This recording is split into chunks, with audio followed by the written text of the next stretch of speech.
Bismillahirrahmanirrahim. Assalamualaikum warahmatullahi wabarakatuh. Waalaikumsalam warahmatullahi wabarakatuh. Alhamdulillah, alhamdulillah asrafil anbiya'il war musalin bihi ajmain amma ba'du. Pertama-tama, marilah kita panjatkan puji syukur atas kehadiran Allah Subhanahu wa taala karena atas berkah dan rahmat hidayahnya lah kita bisa berkumpul bersama di Zoom pada siang hari ini. Salawat serta salam tak lupa juga kita junjungkan kepada Nabi kita, Nabi besar kita, Nabi Muhammad Shallallahu Alaihi Wasallam, yang telah membawa kita dari zaman kegelapan hingga zaman saat ini ke terang benderang. Baiklah, kami dari kelompok 2 yang beranggotakan saya sendiri, Nimana Jutasari, Deni Trinovita, Muhammad Bayu Pratama, Tatania Dwi Kartika, Dea Ramadhani, Novi Febrianti, Dita Amelia, Ramadan Arifin, Tasya Aurelia, dan Muhammad Budi Dwi Nugraha. Baiklah, langsung saja. Kami dari kelompok 2 yang akan mempresentasikan makalah kami yang berjudul Pengaruh Sholat Tahajud dalam Melatih Kesabaran. Kepada Saudara Bayu, waktu dan tempat kami persilakan. Baiklah teman-teman, perkenalkan saya Muhammad Bayu Pratama. Saya di sini akan mengisi materi pada pagi hari ini yang bertemakan pengaruh sholat tahajud dalam melatih kesabaran.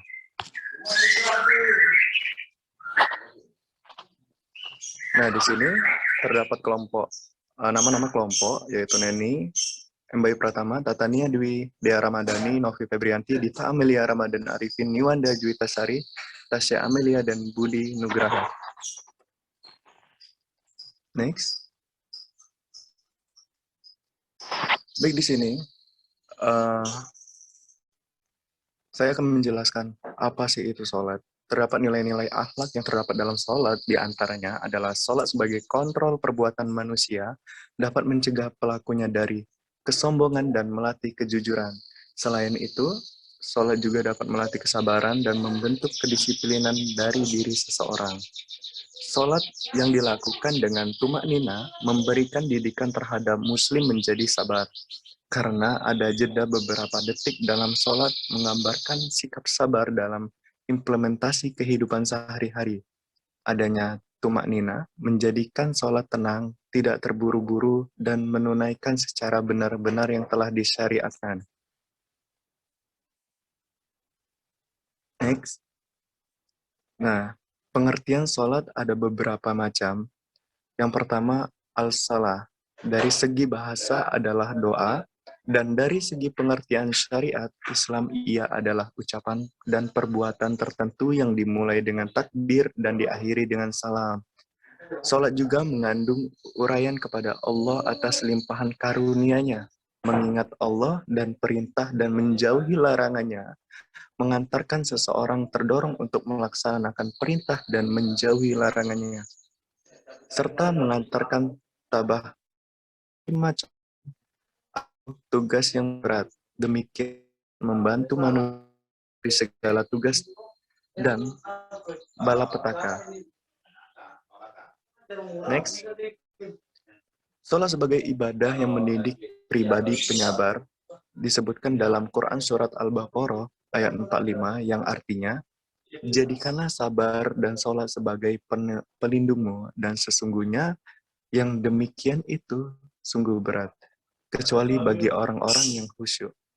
Quraish Shihab menjelaskan dalam tafsir Al-Misbah bahwa kata al-sabaru artinya menahan diri dari sesuatu yang tidak berkenan di hati. Ia juga berarti ketabahan. Next.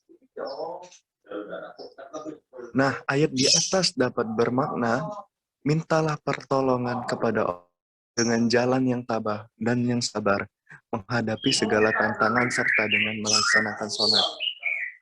Ayat di atas juga bisa juga bermakna, jadikanlah sabar dan sholat sebagai penolong kamu.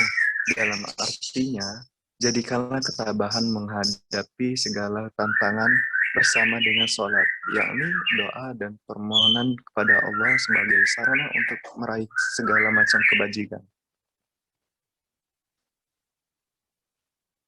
Next.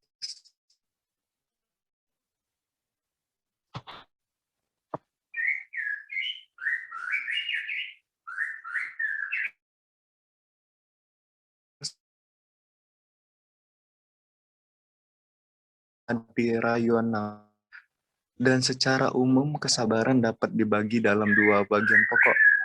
Yang pertama, sabar jasmani, yaitu kesabaran dan menerima dan melaksanakan perintah-perintah keagamaan yang melibatkan anggota tubuh, seperti sabar dalam melaksanakan ibadah haji yang mengakibatkan keletihan, atau sabar dalam peperangan membela kebenaran.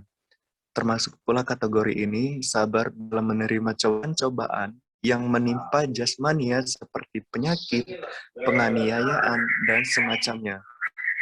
Lalu yang kedua ada sabar rohani, menyangkut kemampuan menahan kehendak nafsu yang dapat mengantarkan kepada kejelekan, seperti sabar menahan amarah atau menahan nafsu seksual yang bukan pada tempatnya.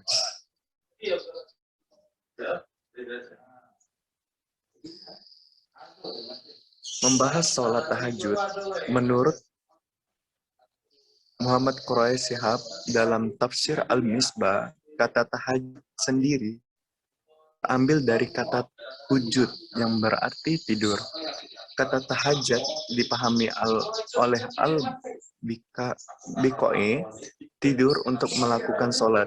Sholat ini dinamai juga sholat lail atau sholat malam. Karena ia dilakukan di waktu malam yang sama dengan waktu tidur. Ada juga yang memahami kata tersebut dalam arti bangun dan sadar sesudah tidur. Tahajud kemudian menjadi nama sholat tertentu karena ia bangun tidur dan tidurnya untuk melaksanakan sholat.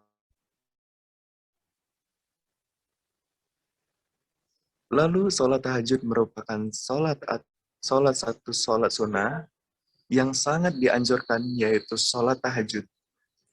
Sholat tahajud memiliki kedudukan utama sesudah sholat fardu, karena sangat dianjurkan pahalanya dan bukan pahalanya. Hal ini berimbing dengan berat bangun di tengah malam saat manusia lain terlelap dalam tidurnya. Tetapi ia tetap semangat meski harus mengorbankan kenikmatan tidurnya karena mengharapkan ridha Allah Subhanahu wa taala. Nah, di sholat tahajud ini dapat menyembuhkan hati dan bisa mendatangkan ketenangan batin. Sementara ketenangan sendiri terbukti mampu mengurangi resiko terkena penyakit dan memacu semangat hidup.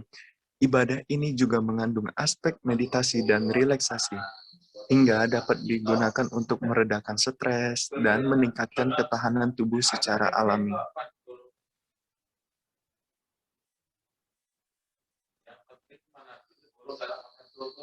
Next. Baik pesan dari kelompok 2. Dirikanlah sholat malam agar hati jiwamu menjadi sabar untuk mencapai ketenangan dan kedamaian. Baik, mungkin itu saja presentasi dari kami. Saya sebagai pemateri pada pagi hari ini, memohon maaf apabila ada salah kata. Kepada Allah saya mohon ampun. Kami akhiri. Wallahul muwaffiq ila aqwamit thoriq. Wassalamualaikum warahmatullahi wabarakatuh. Waalaikumsalam warahmatullahi wabarakatuh. Baiklah, sekian presentasi dari kami kelompok 2. Jika yang disengaja tidak disengaja, kami mohon maaf dan ampun. Saya akhiri. Wallahul muwaffiq ila aqwamit thoriq. Wassalamualaikum warahmatullahi wabarakatuh. Waalaikumsalam warahmatullahi wabarakatuh. Pada audiens yang sudah ikut berpartisipasi, kami ucapkan terima kasih.